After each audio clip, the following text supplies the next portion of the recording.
Welcome to MTC Moto channel. In this video we will review the Volvo C40. To get complete information, make sure you watch this video until the end.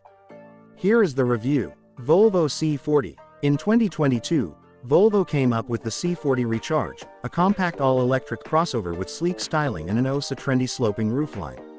To date, Volvo has only offered one powertrain configuration for this EV, 2 motors and all-wheel drive. For 2024, a single motor trim with rear-wheel drive joins the dual-motor variant for both the XC40 Recharge and C40 Recharge. This brings the cost of entry down and the range potential up. For most shoppers who are considering a Volvo, this entry-level trim will absolutely get the job done. How much power does the C40 Recharge have? For the first time, Volvo will offer the C40 Recharge with 2 powertrain choices. The entry-level single-motor version has one motor on the rear axle that makes 248 horsepower and 310 pound-feet of torque. This is good enough to get the car to 60 miles per hour in a claimed 6.9 seconds. The performance-hungry among us will be more interested in the dual-motor variant that packs one motor on each axle and all-wheel drive.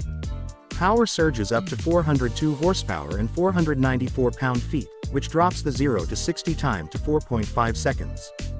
While the battery pack is the same size in both trim levels, Volvo squeezed out some extra capacity in the single motor, now at 82 kilowatt-hours. The dual motor has slightly less at 78 kilowatt-hours. How much range does the C40 Recharge have? For 2024, Volvo says the dual-motor Volvo C40 should get an EPA estimated 257 miles of range on a full charge. The more frugal single-motor trim should be good for 297 miles. We look forward to getting both trims in for our Edmunds real-world range test in the near future. As far as charging goes, the Recharge is relatively speedy. It should take about 8 hours to charge from empty to full if you have a 240-volt power source that outputs 11 kilowatts. On a 150 kilowatt DC fast charger, the C40 Recharge can charge from 10% to 80% capacity in 34 minutes for the dual motor or 28 minutes for the single motor. How does the C40 Recharge drive? Don't let the somewhat modest 248 horsepower in the single-motor model fool you, because this pint-sized EV can boogie when you give it the beans thanks to a healthy torque figure that is available at a moment's notice. Getting the car up to highway speed was a breeze, and when a little extra was needed to make a pass, the Volvo obliged without any stress. Volvo says 60 miles per hour should happen in 6.9 seconds, but it feels quicker in the driver's seat. Volvo's one-pedal driving is smoothly integrated, so slowing the car down to a stop just requires a gradual lift of the foot. We're not as pleased by Volvo's odd 2-stage steering settings. In both modes, the steering doesn't provide much feedback to the driver and feels too disconnected from the road. This just isn't an EV that's begging to be pushed hard.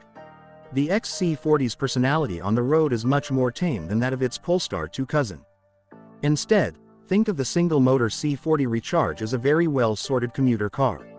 Its non-adaptive suspension is tuned with comfort in mind, soaking up bumps big and small. The sound insulation is fantastic, so you only hear the outside world at high speeds. This little Volvo is a phenomenal companion to tackle a daily trip to the office in. The dual-motor C40 is a more potent animal across the board. Its 402 horsepower and 448 pound-feet make this unassuming crossover a total sleeper car. While its power is more than abundant for those who crave something quick, we'd still look elsewhere for a performance-focused EV. How comfortable is the C40 Recharge? For a small, sporty SUV, the C40 Recharge is fairly comfortable. The biggest differences between this all-electric version and its gas-powered counterpart. The Recharge is much quieter and its climate control turns on faster. We found the regular C40's engine to be a big contributor to noise, and its slow-booting onboard systems meant delays in turning on the climate system via the touchscreen controls.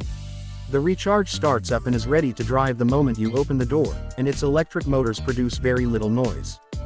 The Recharge's ride is more firm than comfortable, likely because of its extra weight and its bias towards sporty handling. The front seats are covered in a soft wool blend and come with decent adjustability. As in the other C40s, the headrests have an odd forward angle to them, which may be uncomfortable for people with longer torsos. How's the C40 Recharge's interior? Volvo's typical user interface remains, and most controls are accessed through the touchscreen.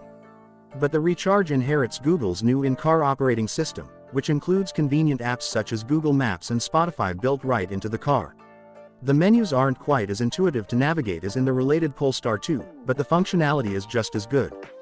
For such a compact SUV, the C40 has a relatively roomy cabin that's a breeze to get into and out of.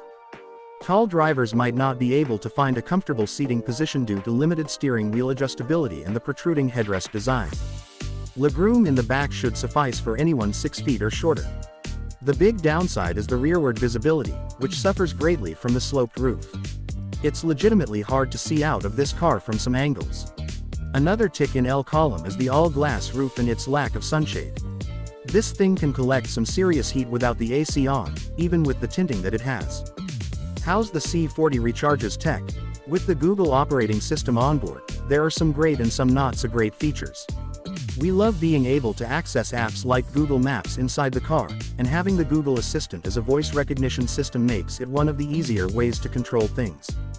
We don't like that a sudden loss of the data connection will render all the Google features useless until the connection is restored. It offers Apple CarPlay smartphone integration, and the Bluetooth connection is pretty limited. 4 USB-C ports plus 2 12-volt outlets and a wireless charger ensure there are ample options for keeping devices charged up. A full suite of advanced driver aids is optional and a bit pricey, but we think it's worth getting since all the features work quite well. The 2024 Volvo C40 Recharge is a better proposition than before thanks to its multiple powertrain options and improved range and charging. Don't count this little crossover out when considering your next EV. Thanks for watching.